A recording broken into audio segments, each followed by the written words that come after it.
The insult in the royal court. The great hall of the galactic summit was full of color and sound. Kings, queens, generals, and warriors from many alien worlds stood together, their eyes glowing, tails swaying, or antennae twitching. It was a place where peace was discussed, where old enemies made new deals. But today, it was not the peace that everyone talked about. Today, all eyes turned to the strange man from Earth. His name was Hace. He wore no armor, no shining suit or flashing badge. Just a plain jacket and old boots, stained with dust from some forgotten mining colony. He stood straight, silent, as the others laughed. The center of the storm was Princess Talira of the Shayari Empire. She was tall, elegant, and sharp like a blade. Her skin shimmered like polished stone. Her silver eyes held both beauty and danger. She smiled, but it was the kind of smile that made hearts freeze. She walked slowly toward Jace, her long dress sweeping behind her like a tail of smoke. "You must be the human," she said, loud enough for all to hear. Her voice was smooth and cruel. "We expected a soldier, not a soft miner." Some aliens chuckled. A few even clapped. Jace didn't move, didn't speak. He just looked at her, calm and quiet, like he had seen worse than words. Princess Talira circled him now. "Tell me, human, is it true you still fight with your hands? Like beasts?" Jace blinked once, only when words stopped working. Her smile grew wider. "How charming. And do you think those hands could hurt someone like me?" Jace looked at her for a moment, then spoke softly. "No, but they can leave a mark." The crowd grew quiet. Talira tilted her head. "A mark? What kind?" Jace stepped forward. Just one small step. But the room felt like it tilted with him. She didn't back away. With slow, steady motion, Jace reached into his jacket. The guards moved, hands on their weapons. But all he pulled out was a small strip of cloth. It was red, worn, and tied in a loop. He gently took Talira's hand, raised it, and wrapped the cloth around her wrist. The hall gasped. On Earth, it was nothing. Just a simple thing. A signal used by families long ago to show care, to mark someone as protected. But in Shayari culture, the color red on the wrist meant something else. A claim. Not ownership, but a vow. It was how ancient warriors showed the one they would die to defend, or fight to keep. Talira's silver eyes widened. For a moment, her breath caught in her throat. She looked down at the cloth, then up at Jace. "Do you know what this means?" she whispered, voice low now. Jace nodded. "I know what it means to me." Then he turned and walked away. Didn't wait. Didn't explain. Behind him, the guards drew their weapons. But the princess raised her hand, stopping them. "Let him go," she said. They froze. "But your highness," one guard began. "I said let him go." As Jace reached the exit, the silence behind him was heavier than before. Whispers followed him out, not of laughter, but of fear and confusion. And something else. Interest. Princess Talira stood still, staring at the red cloth on her wrist. For the first time in her life, she didn't have a clever line. Didn't have a smug smile. She had a question. Who was this human? And why did her heart beat faster when she looked at the mark he left? Outside, Jace stepped into the cold night air of the station's sky dome. Above him, stars moved across the artificial sky. He looked down at his hands. "She started it," he said softly to himself. But deep down, even he didn't expect what would come next. In less than one night, the joke would turn into scandal. In 1 week, a war would begin. And in time, Jace would stop being just a human. He would become a symbol, a warning, and maybe something more. The night she didn't run. The stars above the station blinked quietly, but inside the royal wing of the Summit Palace, nothing was calm. Servants whispered behind doors. Guards stood extra tall, pretending not to be nervous. And in the highest chamber, Princess Celera sat alone, her fingers still brushing the soft red cloth tied around her wrist. It had been hours since the human touched her, not with force, not with heat, but with something heavier. Meaning. It should have been funny. A wild human miner putting a red strip on a royal heir's wrist. A joke, surely. Something to be mocked and tossed aside. Yet she had not taken it off. And worse, she had not laughed. In her private mirror, Celera stared at her reflection. She was perfect, as always. Flawless skin, long silver hair, eyes that had stared down warlords and diplomats alike. But tonight, something was different. Not in the way she looked, but the way she felt. And that scared her. She had faced assassins, outwitted spies, crushed rivals in court games, yet a man with dirt under his fingernails and calluses on his hands had shaken her more than any enemy before. So when the midnight bell rang once, echoing across the station to signal curfew, Celera made her decision. She left her guards behind, put on a cloak, and followed the human's trail. The lower halls were colder, darker, not made for royals. Walls buzzed with old pipes and flickering lights. She found Jace where she expected him to be, not in a guest room, but on a storage level, where no dignitary would sleep. He had pulled an old crate under a vent, and was lying back, one arm behind his head, the other holding a glowing tablet. He didn't look up when she entered. "You lost?" he asked. His voice was calm, not surprised, not impressed. Celera stepped closer, pulling her hood down. "You marked me," she said. He shrugged. "You insulted me. Seemed fair. You embarrassed me in front of the galaxy." He looked at her then. His eyes weren't cold, but they weren't soft either. "No," he said. "You embarrassed yourself." The words hit like a slap, but she didn't flinch. Instead, she stepped closer until she stood right over him. "Do you know what this mark means in my culture?" she asked. "Do you know what it means in mine?" He shot back. For a moment, they stared at each other. Tension built between them like wires pulling tight. And then, without warning, Celera sat down beside him. Silence followed. Jace raised an eyebrow. "What are you doing?" "Trying to understand," she said. He looked away. "Not something most royals do." "I'm not most royals," she replied. "And you're not most humans." He didn't smile, but he didn't argue either. Celera glanced at the glowing tablet. "What are you reading?" "Old Earth stories," Jace said. "Some true, some not, but all of them real in the ways that matter." She leaned in. "Like myths, like warnings, and hopes," he said. "You ever hear the one about the fox and the flame?" She shook her head. "Fox wants warmth, so she dances close to the fire. But the fire warns her, get too close, and you'll burn. She thinks it's bluffing.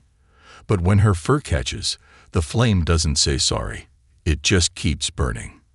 Celera nodded slowly. "You think I'm the fox." "I think you're used to playing with fire and not getting burned," he said. "But I'm not a game." She looked at her wrist again. "Why me?" she asked quietly. "Why risk all this? For a mark?" Jace was quiet for a long time. Then he finally said, "Because you needed someone to show you you're not untouchable. And because maybe, just maybe, you wanted someone to try." Celera stared at him. The silence between them had changed. It wasn't sharp anymore. It was heavy. Full.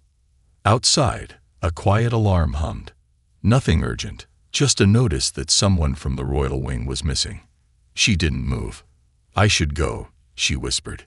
"You should," Jace said. But she didn't. She stayed. Minutes passed. Then an hour. No words were spoken. But something shifted in that silence. Not love. Not trust. Just understanding. A strange kind of peace between two people from opposite stars. At last, Celera stood. "This changes nothing," she said. Jace looked at her, and for the first time, smiled just a little. "Sure it does," he said. You're still wearing the mark." She touched the red cloth one more time before pulling her hood up again. As she stepped back into the shadows of the hallway, she knew something for certain. This human, this miner, wasn't like the others. And for reasons she couldn't explain, that made her afraid. Hunted by her own blood. Morning came without warmth. The summit station floated above a sleeping planet, lit by cold starlight and artificial suns. Inside the royal wing, the silence shattered like glass as angry voices filled the throne chamber. Prince Dorvac stood tall in front of the elders, his 4 arms crossed over his chest, his golden armor gleaming with anger. His tail swayed sharply behind him, a sign of deep rage among the Shayari. "She went to the human," Dorvac growled. "Alone. And she returned with that mark still tied around her wrist." The elders muttered, nervous. Some tried to defend her, saying it could be a misunderstanding, a diplomatic game. But Dorvac was not a man who listened. Not when family honor was involved. Not when his sister had embarrassed the empire. "It is a challenge," he said. "The human seeks to shame us. And she allows it." Princess Celira stood nearby, silent but unbent. She wore no crown today, no royal robe, only a dark suit and the same red cloth around her wrist. She didn't hide it. She didn't explain it. Her eyes were calm, but her fingers twitched slightly, nervous, though she'd never show it. Dorvac pointed at her. "You will cut him off, publicly. Now." Celira's voice was cool. "No." The room fell silent. Dorvac took a step closer. "You defy your blood." "I follow my truth," she said. "That's what you taught me, brother." His face twisted. "You twist my words like a traitor." Without another word, Dorvac turned to his guards. Tall, sharp-armored hunters bred for speed and silence. "Bring me the human," he ordered. "Dead if he resists." Jace didn't need a warning to know he was being hunted. He felt it in the station's air, the way the lights flickered too long, how the vents hummed with silence that wasn't natural. The station was huge, but he had been working in places like it for years. Forgotten mining platforms, scrap fields, fuel dumps. He knew how to disappear. But this time, it wasn't about hiding. This time, someone was after him who knew his name. Jace stayed on the move. He used the back corridors, the old shafts between levels, and the waste tunnels where sensors failed. The station was too crowded for a full royal strike, but Dorvac had sent elite shadows, assassins dressed like workers, moving without sound. They weren't coming to talk. They were coming to end him. He had no weapons, only a small tool belt, a wrist light, and the strong hands that had once broken rock harder than steel. But what Jace had that they didn't was experience. He led them in circles. He left false signals. Once, he used a loose wire and scrap coil to set a trap near a coolant pipe. The hiss and spark gave him just enough time to slip behind 2 guards and vanish into the crowd of a food vendor market. He didn't want to fight. Not yet. But he knew if they caught him, they wouldn't give him the chance to explain. Far above, Celira stood at a window, watching the station's traffic move like drifting stars. Her fingers rested on the glass, cold and unsure. Behind her, a quiet voice spoke. "Your brother is hunting him." Celira didn't turn. "I know. Do you want us to interfere?" She closed her eyes. "No. If I stop Dorvac now, it will only make things worse. It must look like I did nothing." "And what do you truly plan to do?" She finally turned to face her closest guard, a friend she trusted since childhood. "I plan," she said, "to find him first." Jace crouched in a maintenance shaft, breathing slow and deep. He had just avoided a net trap that would have broken every bone in his body. His wrist was bleeding, cut by a sensor spike, and his head pounded from a near fall. He didn't know why Celira hadn't warned him. Maybe she couldn't. Maybe she changed her mind. Or maybe this was always going to happen. He pressed his back against the wall, listening. Silence. No footsteps, just the hum of the shaft and the distant beat of station engines. Then he heard it. Soft footsteps, not the heavy sound of a hunter. And then her voice. Jace. He looked up sharply. Celera stood at the end of the shaft, her cloak pulled tight, her silver eyes watching him like moons behind a storm. You, he said. They're trying to kill you, she said, and I came to stop them. Too late, he said, wiping blood from his hand. They already started. I didn't send them. But you didn't stop them either. She stepped forward. I'm here now. He didn't move. You came alone, he asked. She nodded. I had to. No one would believe me if I brought an army. Jace looked at her, trying to read her face. There was no mask now, just a woman standing between her family and the man she had marked. Why? He asked quietly. Why risk this? She didn't blink. Because I don't think you're a joke anymore, she said. And because if they kill you, they kill me too. Jace stared at her for a long time. Then, slowly, he stood. His voice was steady. Then we run. Together. The meaning of the mark. They didn't run far. Not off the station. At least. There was no safe escape yet. Cameras were everywhere, and the hunters wouldn't stop. But Jace knew places where the sensors failed, corners forgotten by both engineers and rulers. With Celera by his side, they moved through the station's bones. Quiet tunnels, dusty vents, and old power conduits that still smelled of burned metal. For hours, they said little. Every sound made them pause. Every flicker of light made Celera reach for a weapon she no longer carried. She was used to guards, to safety, to doors that opened just for her. But now she followed a human miner through shadows like a fugitive.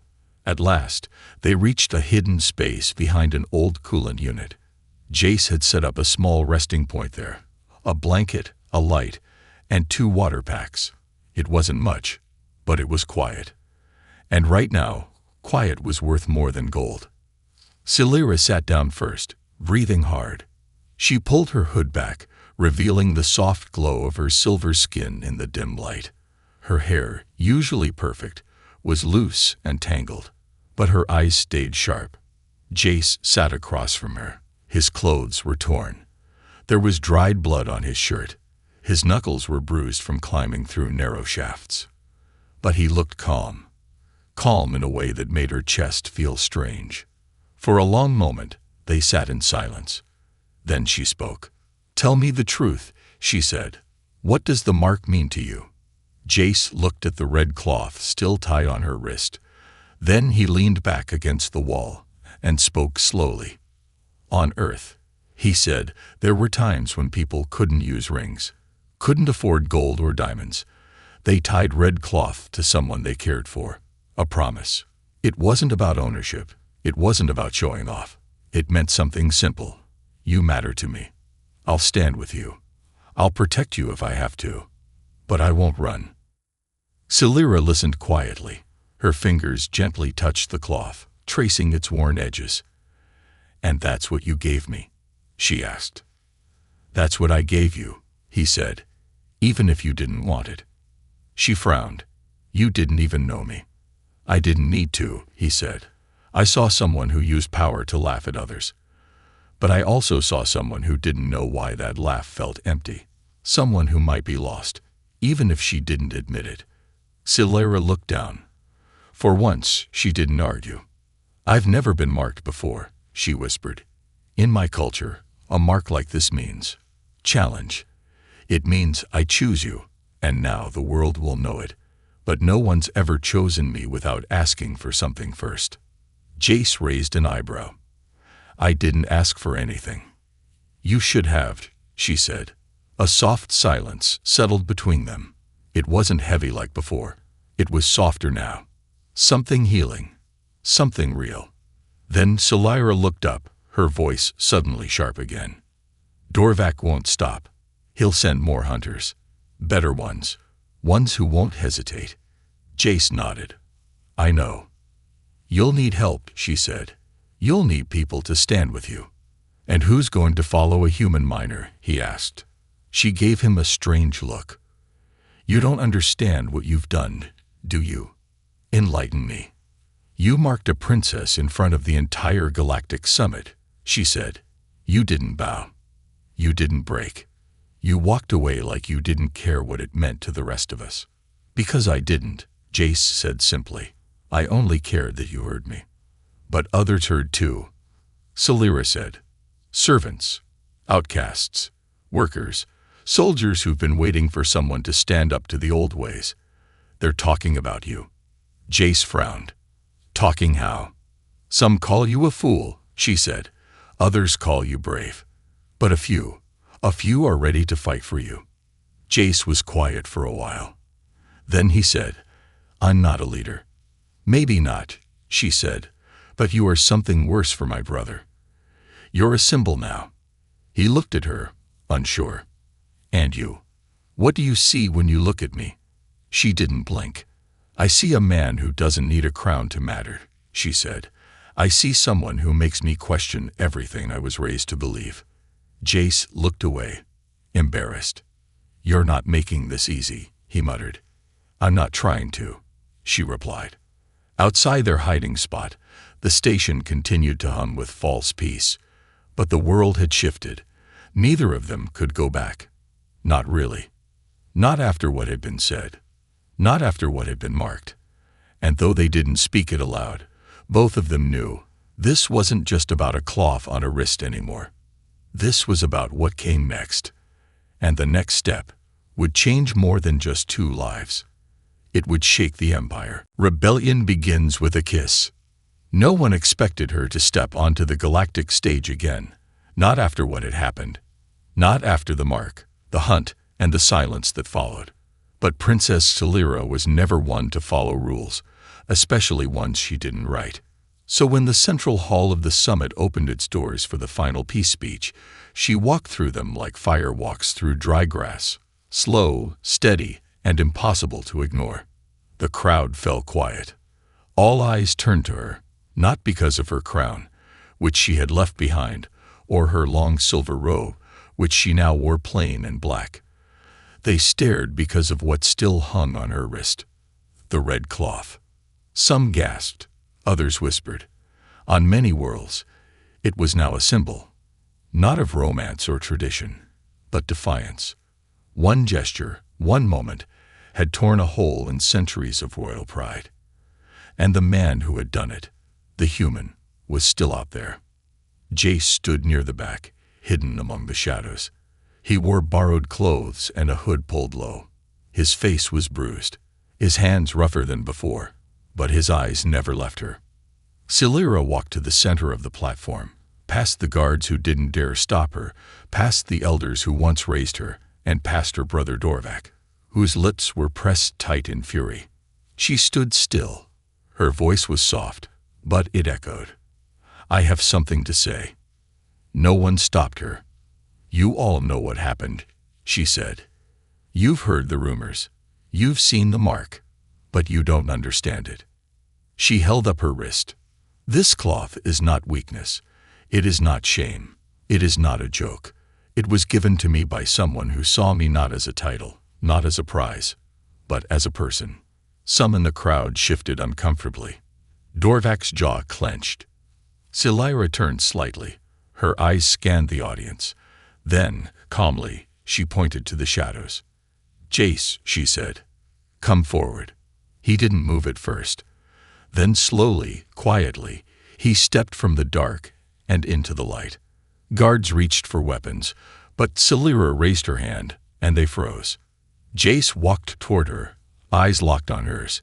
When he reached her side, he didn't kneel. He didn't bow. He simply stood.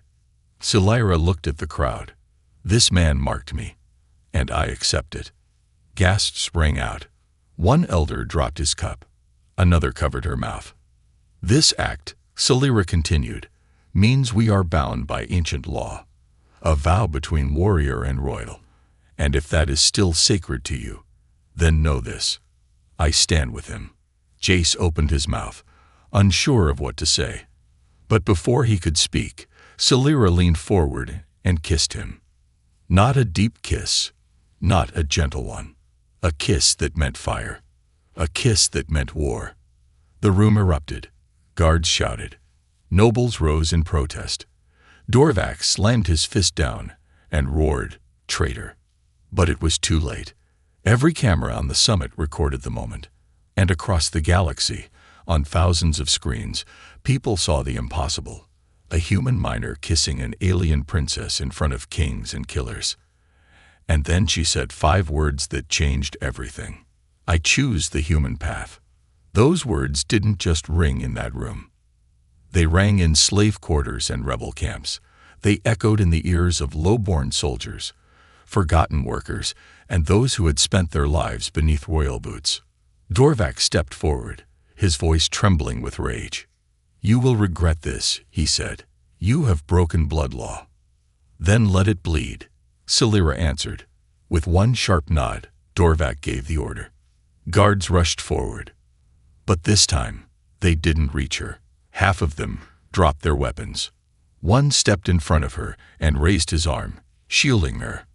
"No more," he said. "We follow the future now." Celera turned to Jace. "You need to leave this place. Now." "Not without you," he said. "I'll follow," she promised.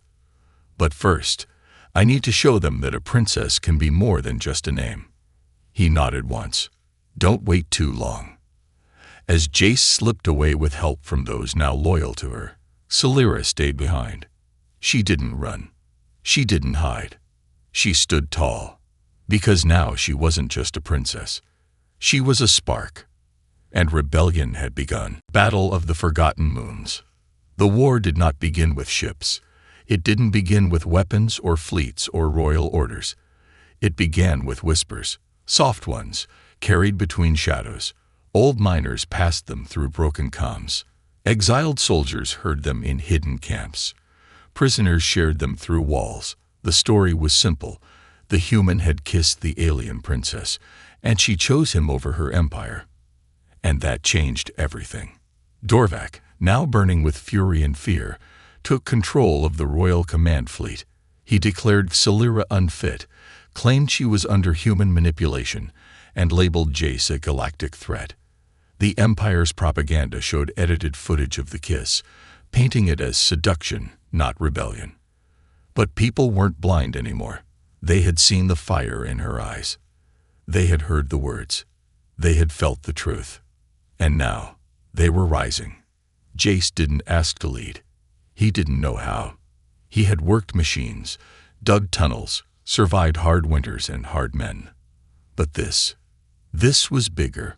People looked at him with hope, called him Marked One, called him the Flame. It made him uncomfortable, but it didn't stop him.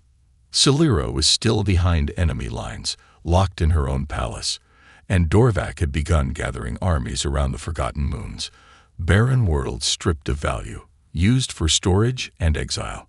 Now, they would be battlegrounds. The rebels moved fast. Old cargo ships were turned into gunboats. Engineers turned mining drills into cannons. Jace helped build what he could. He didn't give speeches. He gave sweat.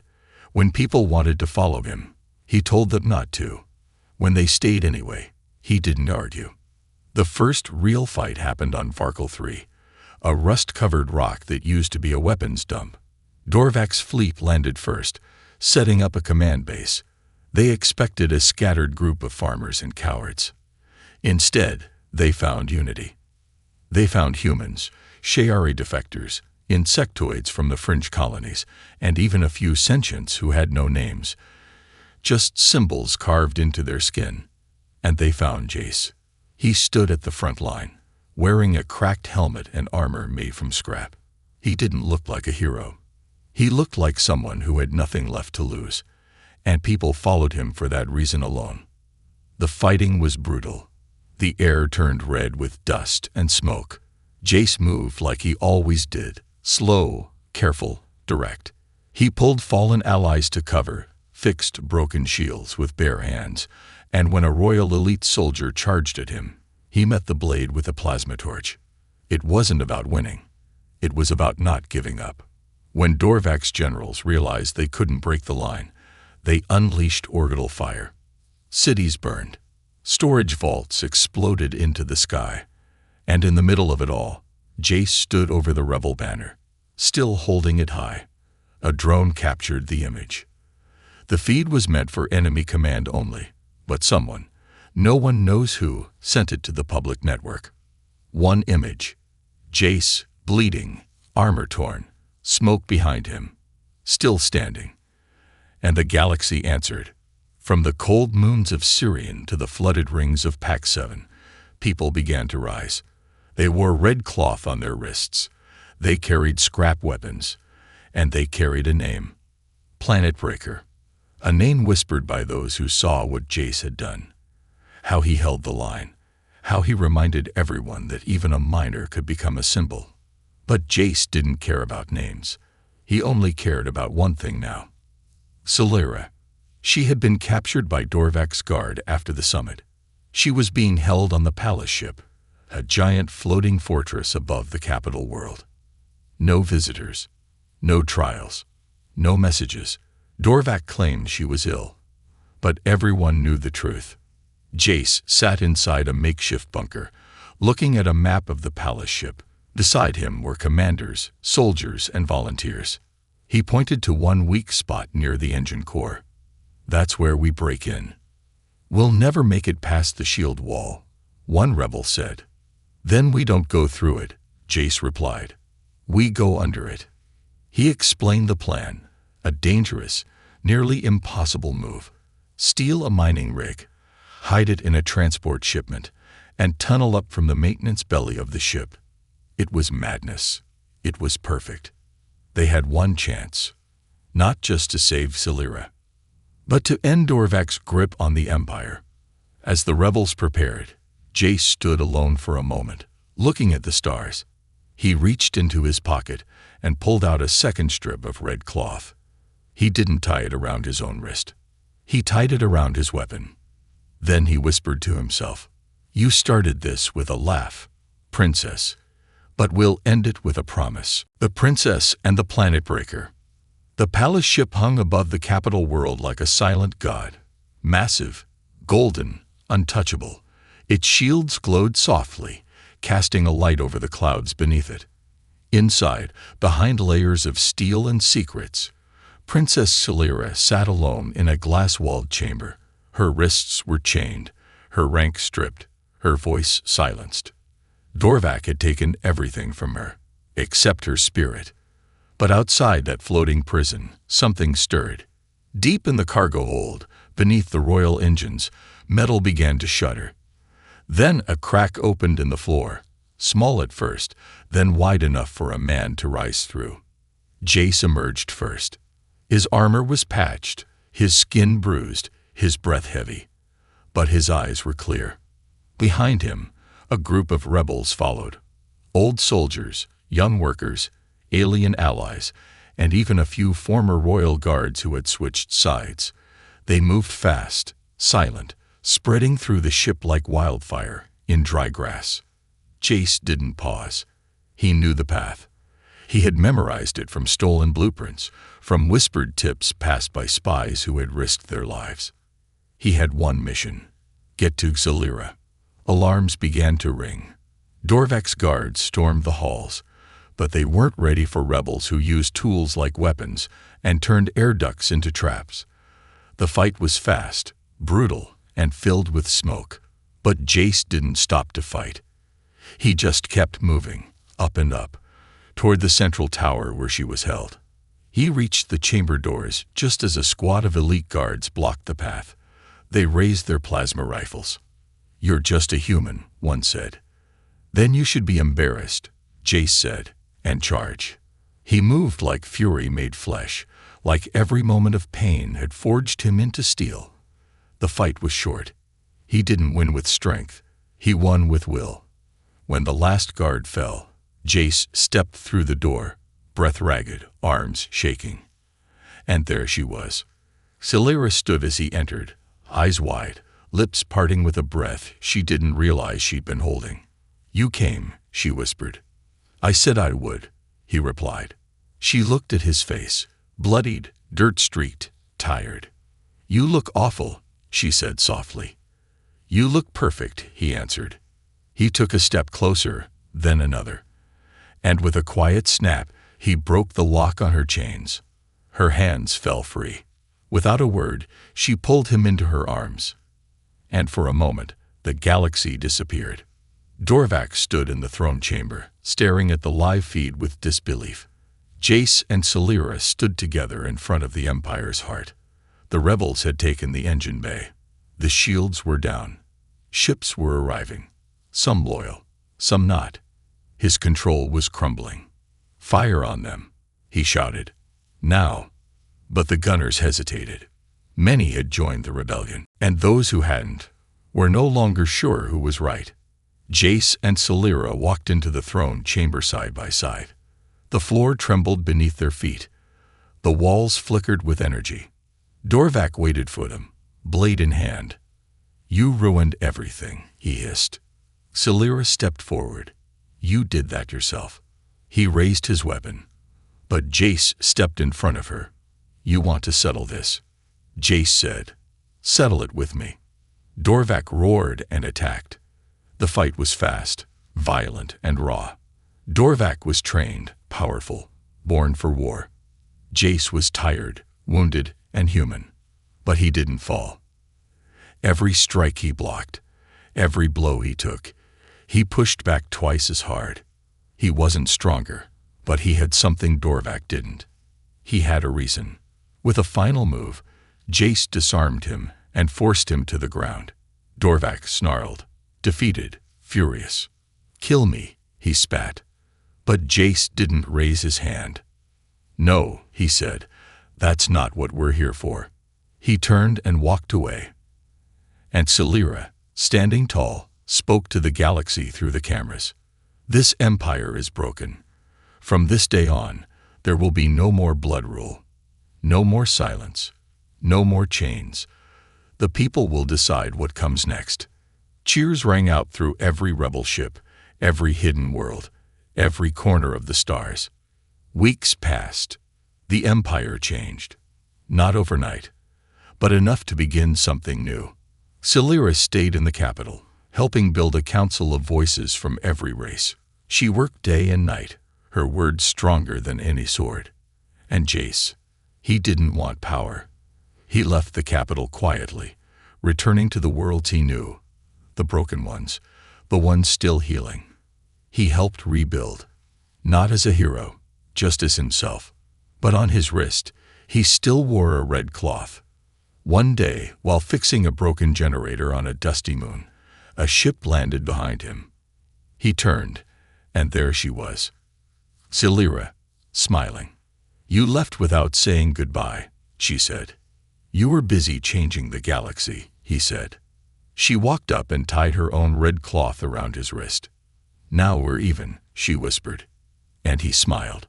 Because no matter how far they had come, no matter how different their worlds had been, they had found something that no empire could ever take: each other.